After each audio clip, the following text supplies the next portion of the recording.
pride is on the move. Raptors hover over a withered carcass. But there is scent of fresher meat in the wind.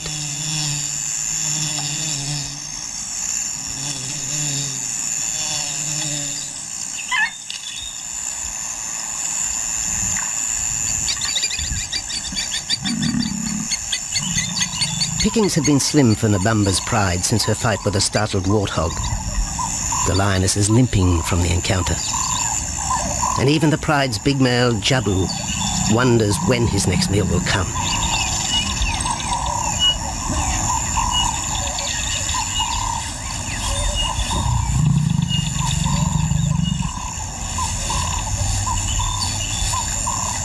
There's been no kill for 3 days, and Nabamba's cubs are hungry. Survival is tough across this tawny continent, and for the lions of Pinda Reserve, etched into the heart of Zululand, only those with speed and cunning will eat.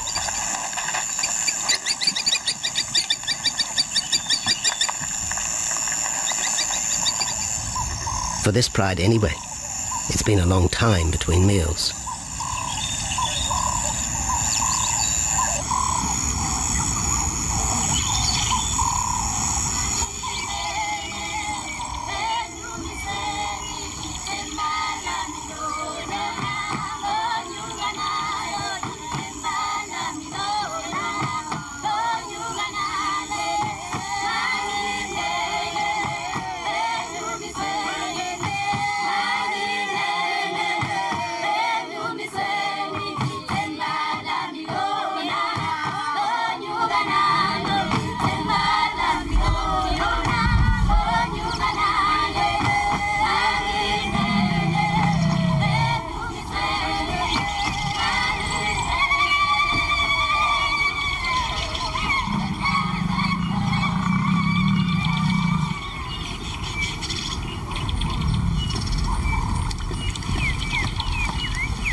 Jabu had waited too long for his lioness to feed him.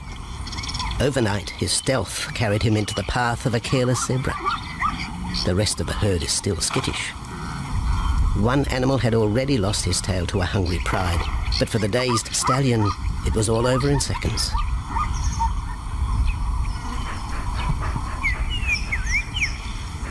The big male watches his kill from a distance, exhausted by the chase, exhilarated by the sport.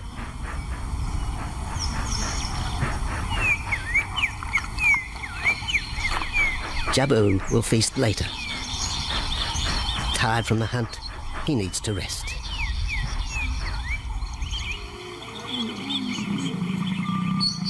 But his prey will be safe. Few scavengers will risk the sudden return of the Lion King.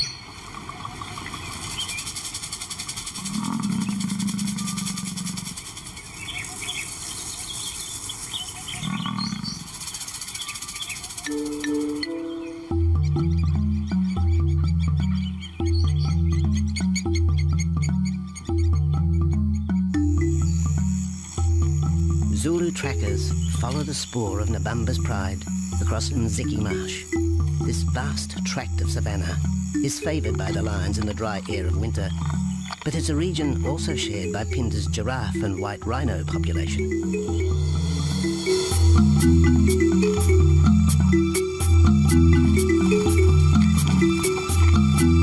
Through modern times, most of southern Africa's wildlife has been ravaged by hunting and habitat loss. Farmland, overgrazed and buffeted by domestic stock, has ripped the heart out of the original bush.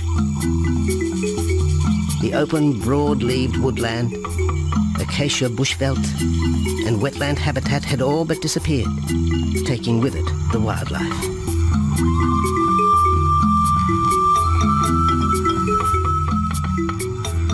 A few years ago, the Pinda project was born. 17,000 hectares of farmland bought up in KwaZulu-Natal along South Africa's eastern seaboard. What followed was the largest game restocking program ever seen on the subcontinent.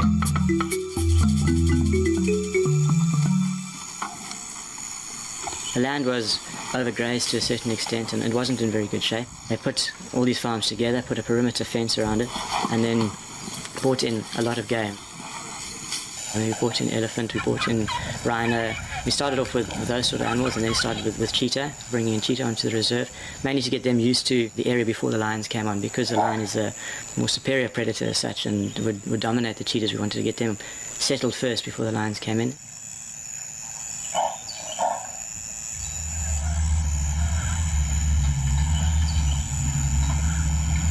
Andrew Lewis is habitat manager at Phinda, one of those committed to the restoration of southern Africa's ecosystem. Phinda is the Zulu word for return, and the aim of his company, Conservation Corporation Africa, is to return the land to its traditional wildlife and at the same time restore the habitat to its original state.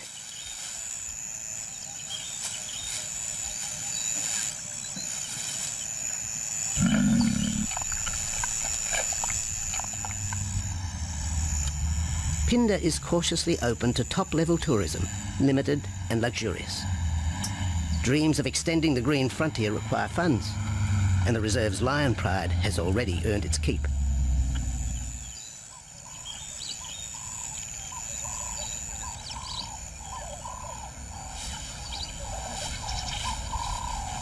The lions on this property are actually generating revenue for the property through ecotourism, and that they are a benefit to the wildlife because of the draw card. There's a few animals, lions, elephants, for example, and rhinos, and possibly giraffes, but those are your main ones that people come to see.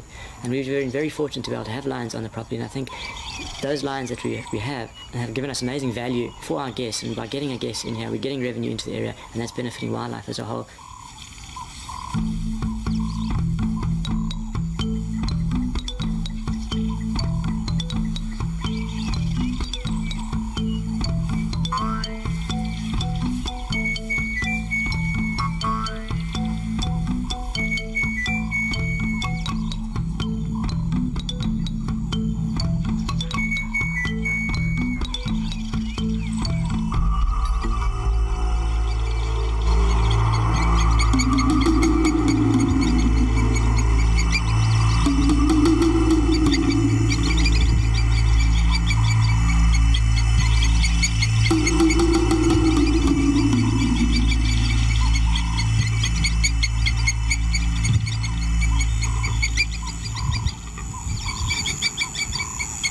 Jabu has returned to his kill.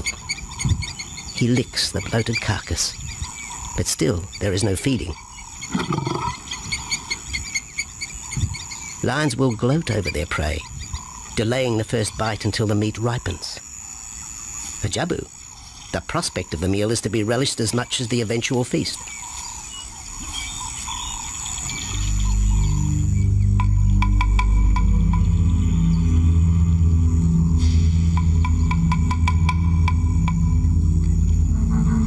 Meanwhile, Nabambo's pride is on the prowl. The older cubs are 10 months now, weaned, but still dependent upon Nabambo for food.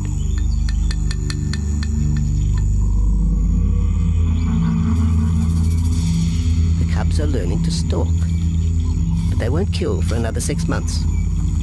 Young male lions are usually ejected from the pride when they are about 2 years old.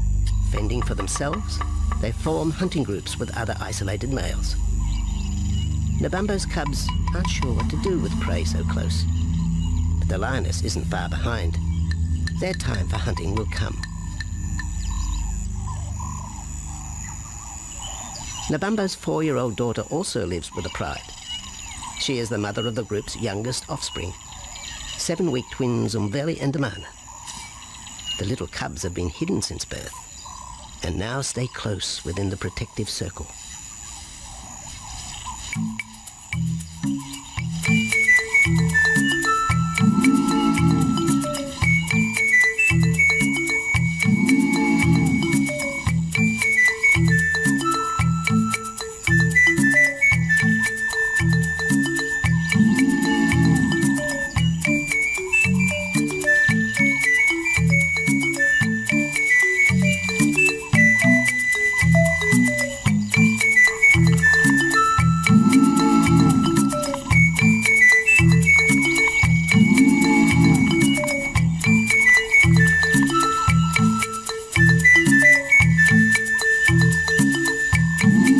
Jabu has little time for his small cub. When he is older, the mana will hunt with his father, but for the moment, the big male has nothing to do with his young son. Dejected, the cub finds solace among his siblings.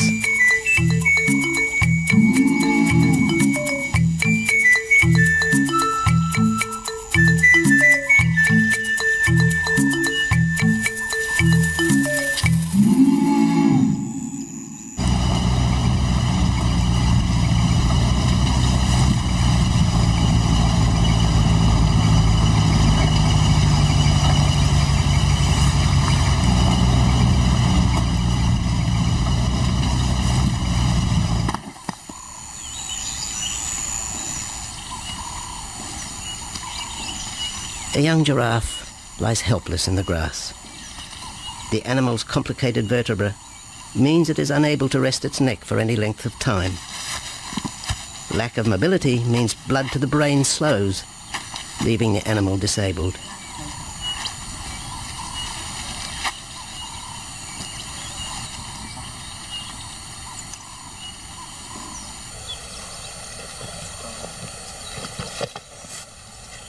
Efforts to lift the head fail, and rather than leave the giraffe vulnerable to predators, the young bull is shot by rangers.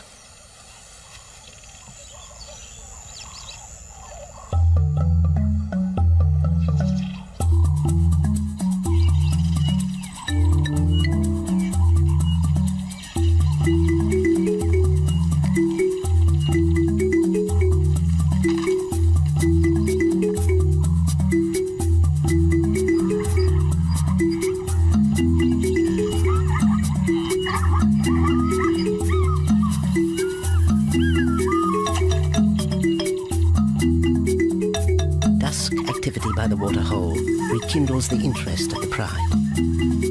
Nabambo is typical of most big cats. They conserve energy 20 hours a day, waking only to groom and hunt.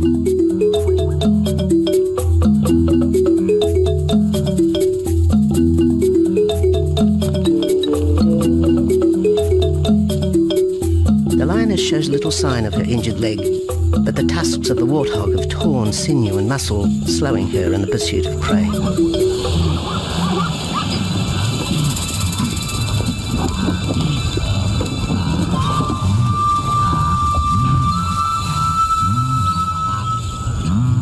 Once again, Nabambo and her pride will go hungry.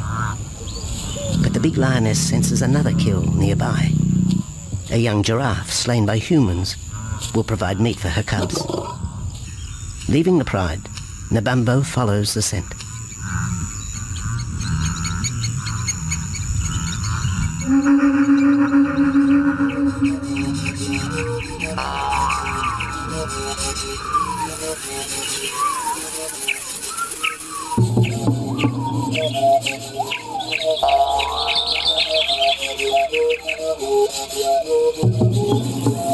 Left alone, the older cubs know the drill. They will wait for Nabambo's call to take them to the kill.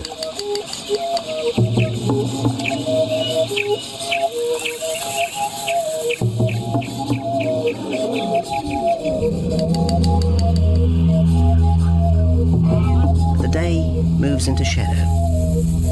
The cubs are restless and a little afraid. Adult lions have few enemies, but cubs, even those 10 months old, are at the mercy of leopard and other predators.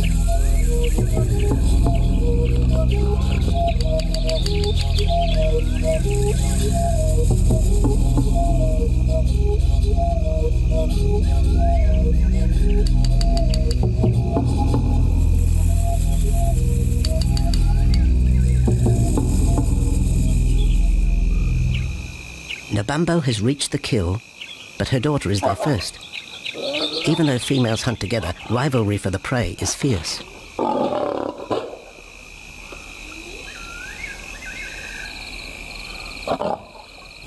The big lioness begins the trek back for her cubs, but the youngsters have heard her call and they meet halfway.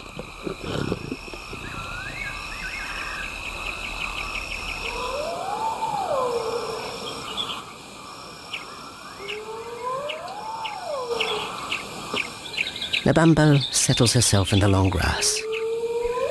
The cubs are unfamiliar with her behaviour.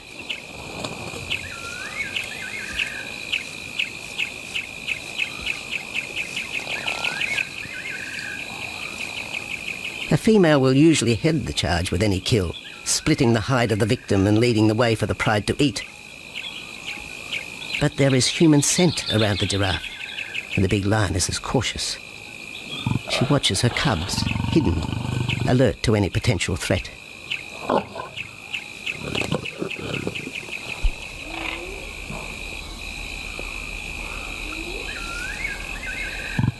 The cubs are curious, confused by this new smell.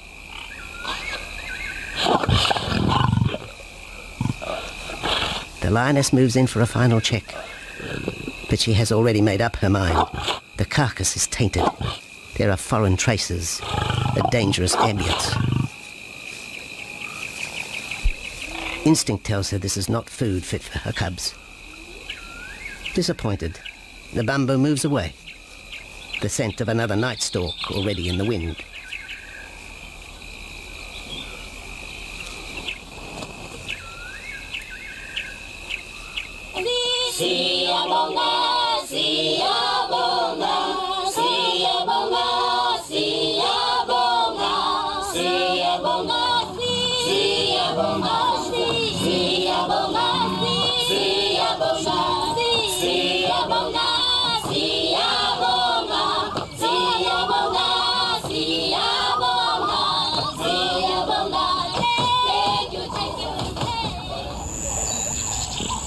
After 2 days, Jabu has returned to his kill with another younger male.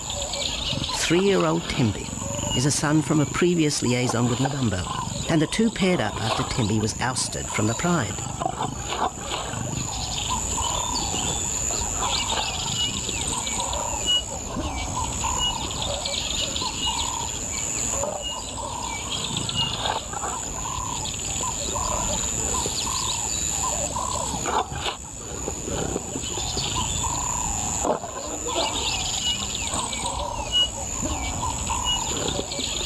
Pride males are lazy and will gladly let the females track down prey.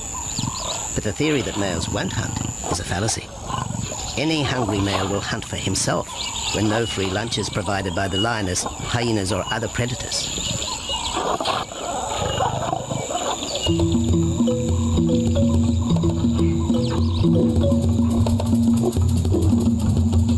Smaller creatures scatter in the vicinity of the two lions, but there will be no hunting for a while. Bloated after the zebra kill, both males will sleep for the next day, oblivious of their surroundings.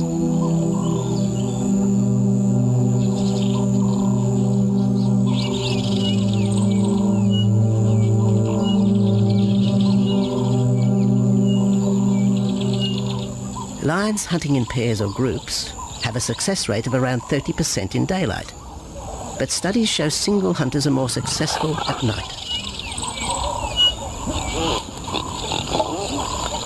Lions are sociable cats, the only group to take part in communal hunts.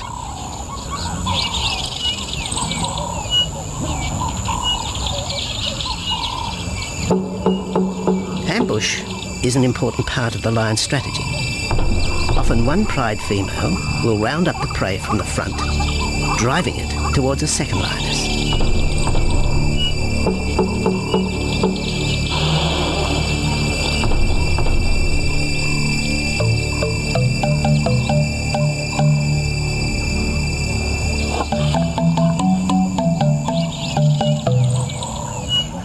As in most cases, the pride male will only get involved if he has to.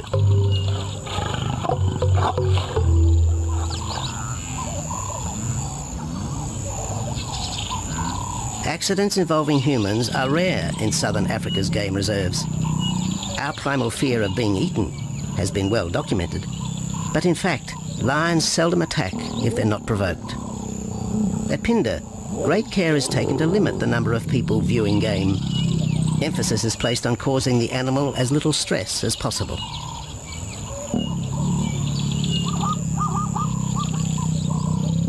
Man isn't a part of their natural food source. They don't normally go out and hunt people.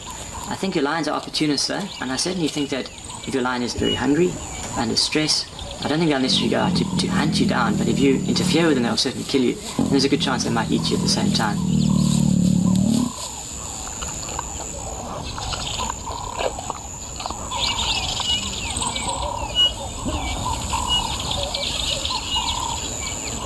With all animals, it's how you treat them is what's the reaction you're going to get back from them. Certainly at Pinda, all our guides go through a training course and they're all brought up to a certain standard. There is a certain operating ethic with regards to viewing animals, and we certainly try and be as sensitive to the animals as possible.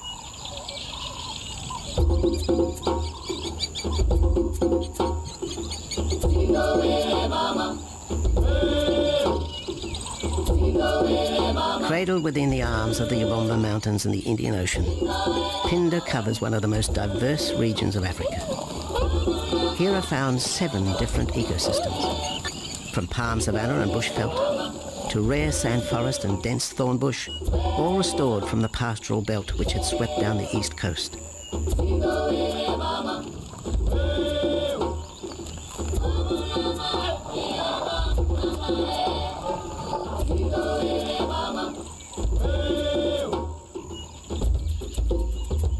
Where cotton, pineapple and cattle farms once stood, lion now roam their habitat again, alongside some traditional neighbours.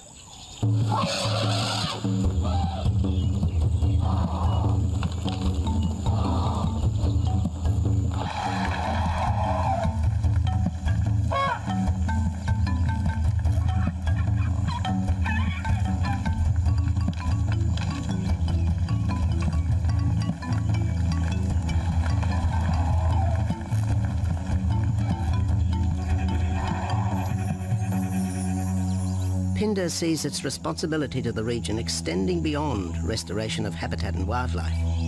It provides schools and a clinic for the local Zulu community, as well as employment. In the eyes of Andrew Lewis, essential ingredients for a successful operation. It's very important to involve the communities around your reserve because they have to benefit as well. There's no point in just taking land, get some investors to invest in it, but if you don't allow the people who are on the periphery of that reserve to benefit from it, you're going to have an immense problem with poaching, and they're going to cut your fences down, and you're just going to have an uphill battle.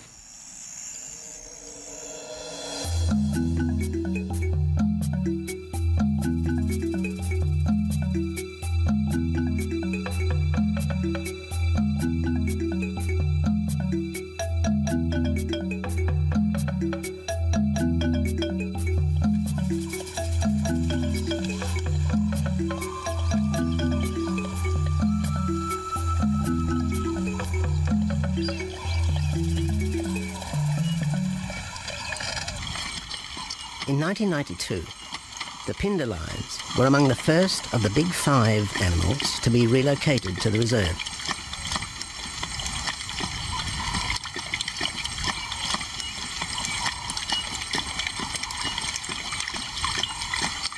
The original pride came from the northern province of South Africa, a vast scrubby region flanked by the ragged Drakensberg Mountains near the Mozambique border.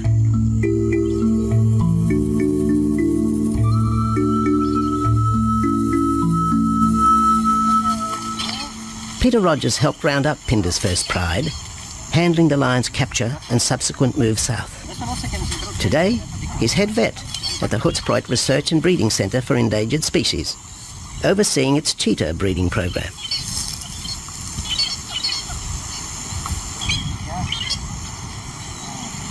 But it's the discovery of what's believed to be a long extinct strain of lion that has put Peter's centre on the map. We were involved in the rescue of these circus animals that came down through Africa and were abandoned in Maputo. We were just founded by an animal welfare group called Animal Defenders based in London, and they said, could we just keep these animals temporary? First they mentioned tigers, and then they came back and said, well, there's 6 lions as well. So we said, yeah, we could hold them temporarily just until they found permanent homes for them, but basically get them out of that predicament that they were and the shocking conditions that they were in Maputo and Mozambique.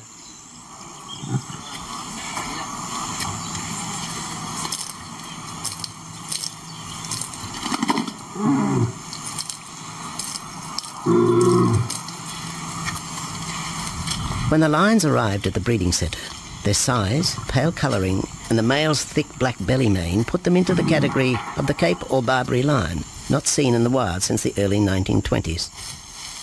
A few still exist in captivity, and a male and female were brought to South Africa from an Italian zoo for breeding purposes. But attempts to mate Akef, the big male from the ill-fated Mozambique circus, with the Italian female are proving difficult.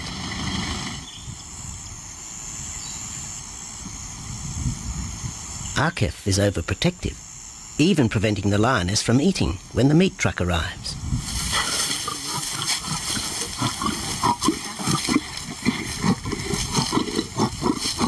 Finally, though, Sisi makes her breakthrough.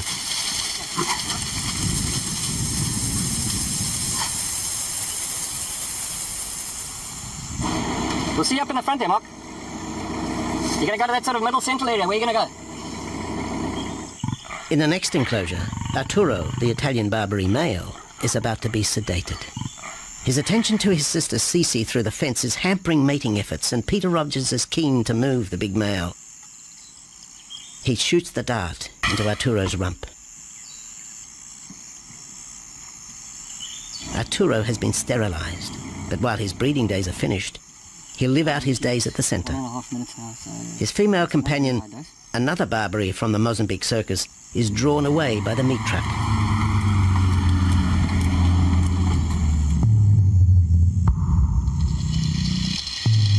It's 20 minutes before the anesthetic takes effect.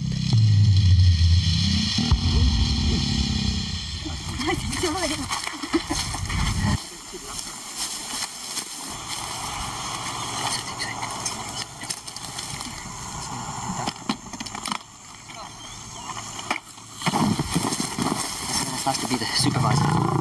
Slowly.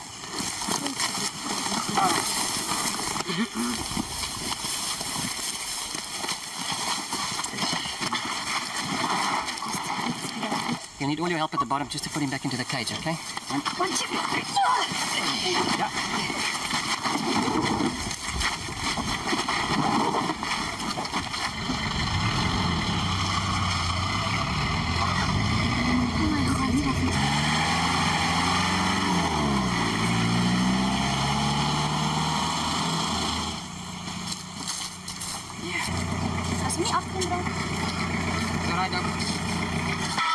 The anesthetic gives Peter Rogers and his team a chance to check over the 12-year-old lion.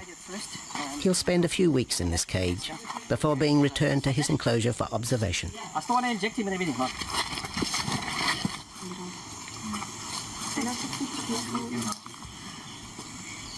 It's very exciting to be part of this project because they feel that there are perhaps not many Barbaries, if any, that are really pure, that are left even in captivity. They feel that over time other animals from other genetic bases are brought in. So there's a big project afoot at Oxford University to do the genetics. So that's just getting off the ground now. Okay. We just put under the skin and the neck if we can find the skin under this big beard of his. Normally lions wouldn't have this many ticks, but being from Italy, a European lion, he doesn't have that innate or inherent resistance to ticks. It does come with time. Like a bit of a bit like this. What we can do is put him in there and roll him over inside there. Immediate term now is to get these ones to breed. And we'll take it day by day from there and see how it goes. But the prime object initially was just to get these animals back into good health, and it's developed into something a lot bigger. It's a deadline.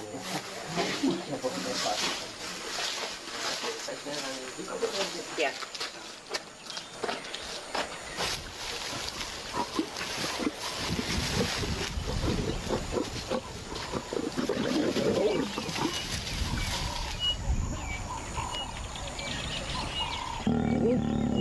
While the breeding centre's lions are healthy, it's not the case a few kilometres away in the Kruger National Park, where TB has ravaged half the population.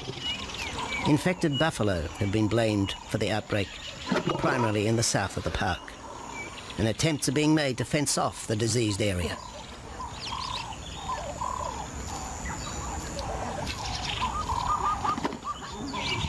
And the lions are preying on infected buffalo. Because it's an exotic disease, not an indigenous disease, the lions are totally naive and they've got no resistance to it. So it's a big problem. It's a very difficult decision to make as to what to do. It's a very topical and heated subject at the moment.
Back in Phinda, the night stalk has begun. Nabambo keeps her cubs close. They're hungry, but tonight only impala can be tracked down, a morsel for the lioness. Food is scarce at this time of year, so the pride's territory covers a large area. Lions can only afford to be territorial where there is a reliable supply of game.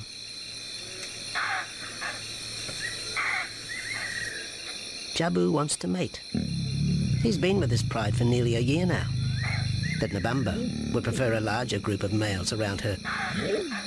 Eventually, though, Jabu will have to join forces with other males to have a chance of keeping this pride. The big male is only 7 years old and a fine specimen, weighing in at just under 200 kilograms. For the moment, he's secure. Although tonight, Nabambo has hunting on her mind.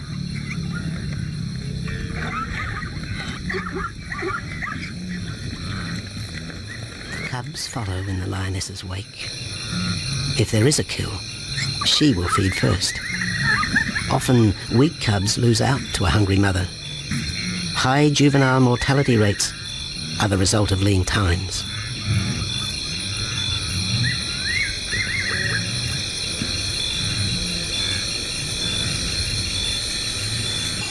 Jabu has had enough.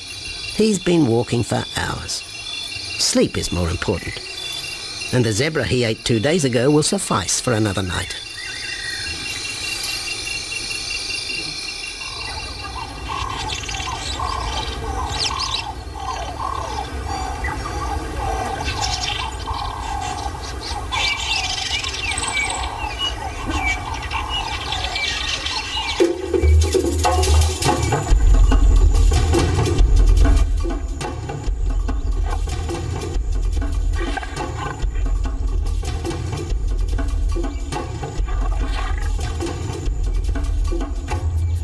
Nabambo has made a kill, a young Nyala buck. It's been 3 days since the pride has eaten, and this will provide meat for them all. But the lioness will eat first.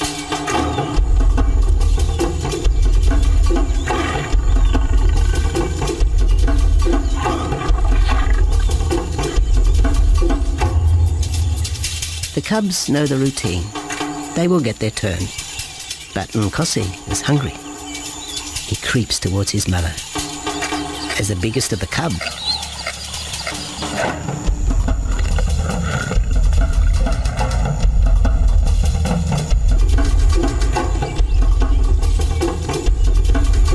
Nkosi watches.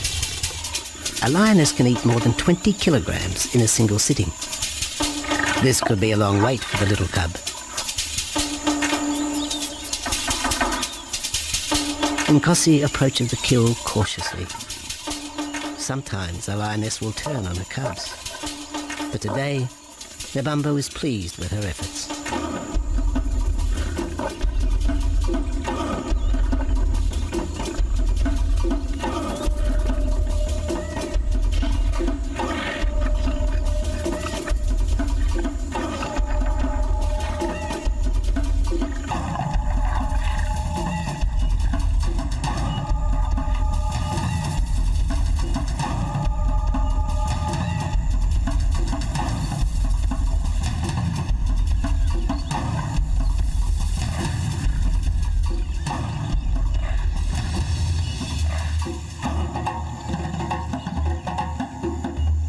Nabambo has had her fill, for the moment anyway.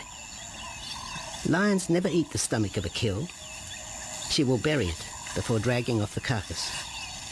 This way, hyenas and other predators are thrown off the scent. The evidence has been buried. The carcass is no more.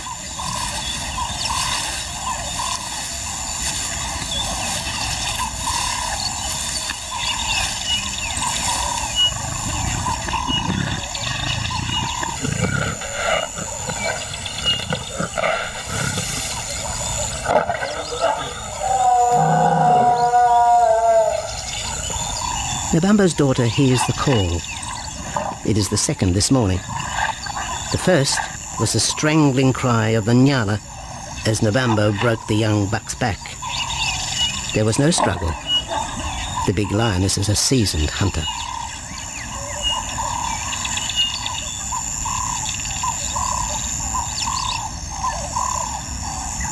The rest of the pride will feast on the carcass after Nabambo retires. But first, they will drag it into the bushes, away from prying eyes, away from raptors already circling the kill scene.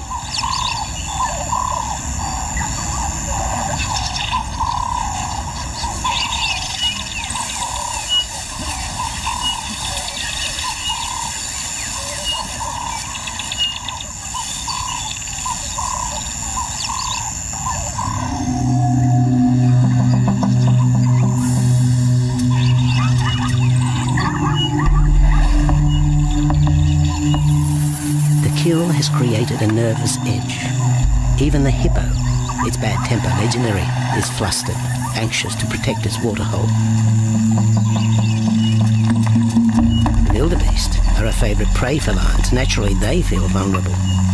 But for the pride, there is no agitation. Gorged, they will sleep for the next day. Even Mveli and Damana, the 7-week twins, have tasted blood for the first time. But it will be many months before they take part in a hunt.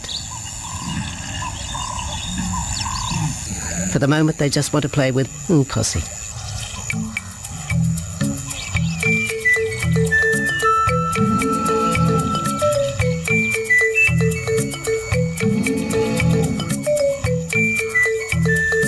The older cub is beginning to take on the shaggy mane of the bigger males. Within 18 months, he will be hunting with them, competing for his own pride. In the meantime, though, he has to contend with his young siblings.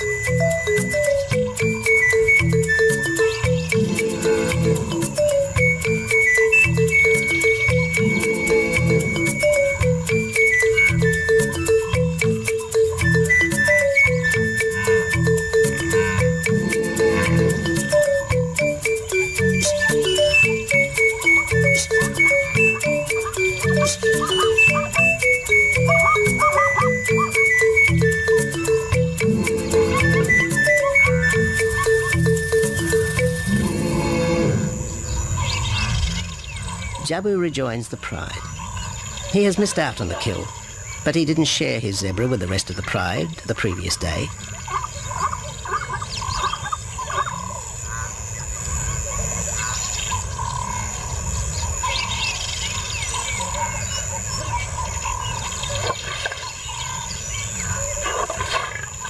A half-hearted attempt at mating, but the big lion's attention is drawn to a curious onlooker.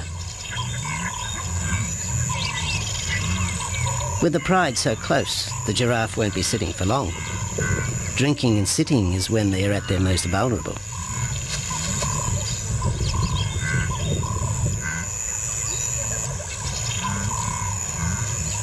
Jabu keeps an eye on his group.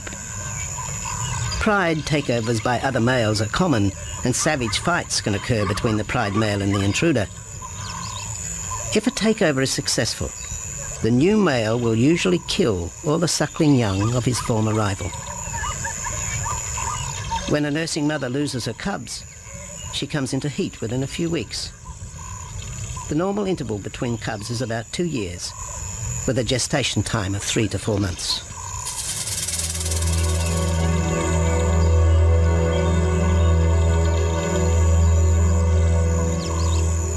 Jabu marks his territory, but it may soon be all in vain.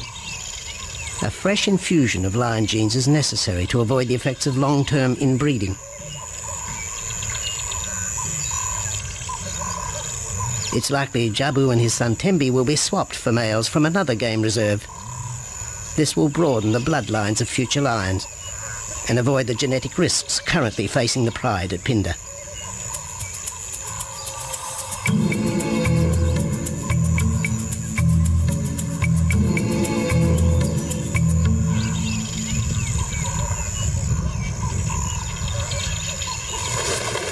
Vultures have found the dead buck, but there is little left of the carcass. November and her pride have eaten. The big lioness tries to dislodge Nyala fur from her teeth. Tomorrow, the next day, there will be another kill. November's cubs will grow up strong.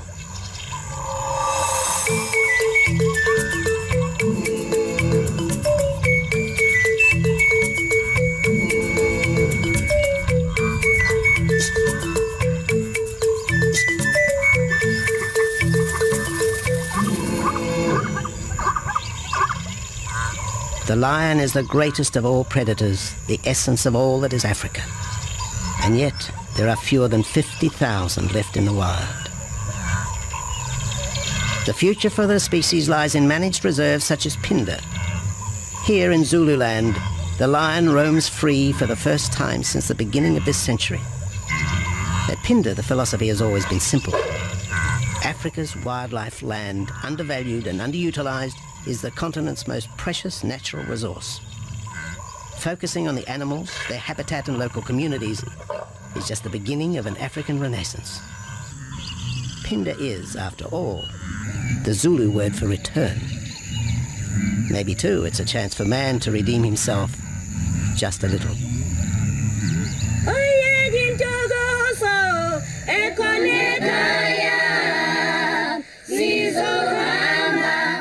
Hallelujah.